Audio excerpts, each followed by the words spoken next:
Xin ciao. What's up, everybody? How we doing? So this video is going to be how much do I spend in 1 week in Saigon when I'm partying and when I'm not partying. So I'll give you two different large perspectives on how much I spend in Vietnam per week. I can actually go farther. I can give you like single life partying when you're first here versus girlfriend life, non-partying, girlfriend life with going out and partying with the homies a few times a week. So yeah, let's start with the first one, which is single life when you're first here in Saigon. I would spend per week anywhere from, we're not counting housing, so don't count housing and housing bills. We're counting everything else. So I would spend anywhere from, boy, my first month when I got here, I could spend $500 a week in Boy Ving, or like just partying, like eating whatever food I wanted, going out and, you know, drinking a shit ton, enjoying a balloon or two or three a night, you know, really going all out. I could spend easily, I think, $500 a week. That didn't last long though. I mean, I think I did that for like a month, maybe two, and then I downgraded. I downgraded on partying. I don't like wasting money, and when you're spending in that kind of access, you're really wasting money.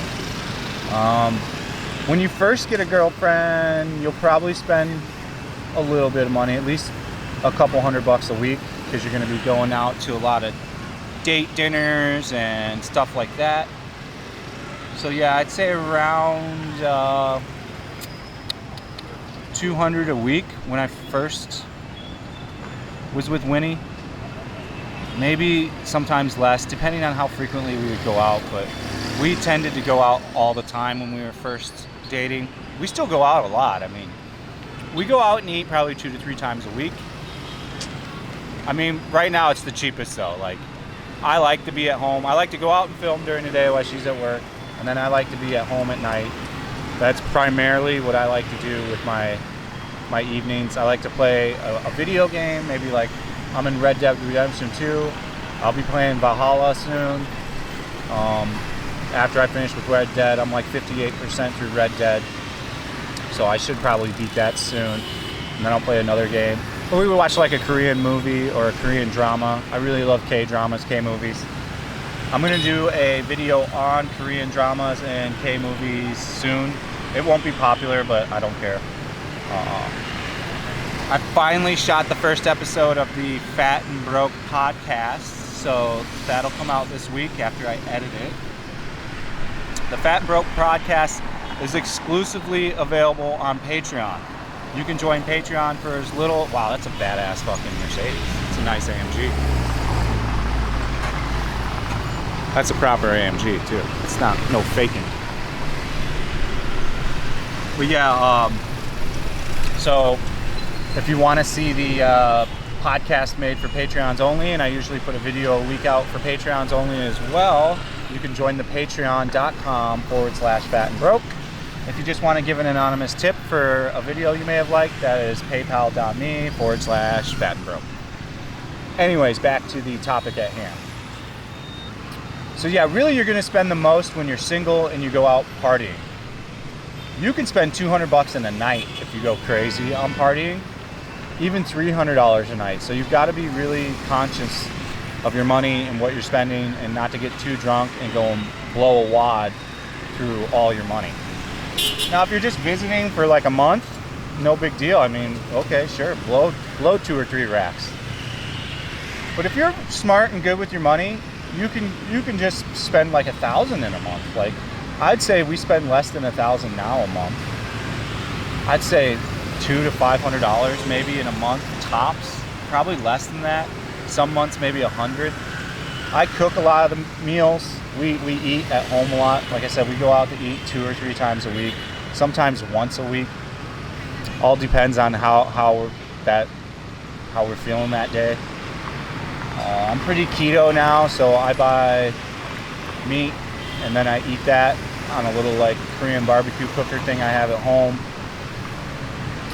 We do like to go and try new restaurants so I can vlog it and film it for you guys. We have a lot of those in the old pipeline right now. Whoop, let me adjust. I figured it'd be kind of cool to do the rush hour traffic. I don't know how good the mic will be if I flip it around, but let's just leave it like this so we don't get audio differences. Here comes another Mercedes. Nice. But yeah, your going out costs can vary anywhere from $100 a month to $2,000 a month, depending on how crazy you go, what kind of food you eat. If you like are really into American food and don't like Viet food and you eat American food 24/7, that's going to be a pretty penny out of your pocket as well. I can do a mix of both. I like Viet food and I like American food. I like pretty much all countries' foods, so I can mix in a lot of things, and I can cook really well, so I don't mind going and buying stuff to cook, and I like to cook. It's a hobby of mine, so for me, I can make things pretty cheap. You know, my alcohol consumption's way down, so that's not too much of a factor per money anymore. It used to be when I was drinking a lot and partying a lot. If you have a Joule, the Joule is going to be the same price for 4 pots here as it is back home. So know that, like, you know, it's 20 to 25 bucks for 4 pods, and they are available here. They have a good supply from Russia or Germany. I want to say Russia, because like Joule's launched in other countries now. Even though America's gotten like rid of a lot of selling like the flavored ones, they're pretty easy to get here. Actually, I have no problem getting my Joule pods. But even if you smoke, it's pretty cheap. Like a pack of cigarettes is like 50 to 70 cents for like the Saigon Silvers, the ones I used to smoke. You know, the cost of going out and living per month can vary greatly on what you do, you know. Having a girlfriend, I think, drops that price. And this is a pro tip for the guys. Like, I've been getting a lot of emails about this and stuff. If you're paying for, like, if your girlfriend's costing you more money than it is to be single, then you've got a girl that's more interested in you for your money and what you can provide for her than to actually be with you. It should be cheaper if you have an actual girlfriend that's like, if you're paying her bills and she's asking you for money, or even if you're offering it, you're doing it all wrong. Unless, like, you know, you're really, here's Win-Win. I'm gonna take us home on our sweet scooter. You didn't even wave to the camera? Hi. Oh yeah, I'm filming a video. So we got a minute in closing here, but yeah, this is a big shout out to the guys that are paying for all their girlfriend's bills. It's not a good idea. I mean, especially if you're not here. Say hello to Win-Win. Especially if you're not here. If you're not here, don't pay her bills. I don't care if you're married, man. Like, it should be, if you're with a good Viet girl, she should be able to pay all of her own bills per month on her own job.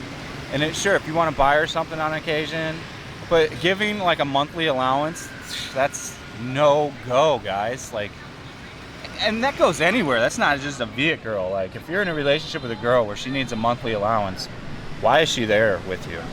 So, yeah. I think we covered a bunch. If you have anything to add, kindly add it in the description. Don't be backhanded with the addition, though. You know, I delete, like, a lot of people will try to add in additional information on video, but they're such a dick about it and so backhanded with it. Like, if you have something that is constructive to add into the comments, then go ahead and add it. So we'll see you on the next one. Thank you for watching. Have a good day. Peace out.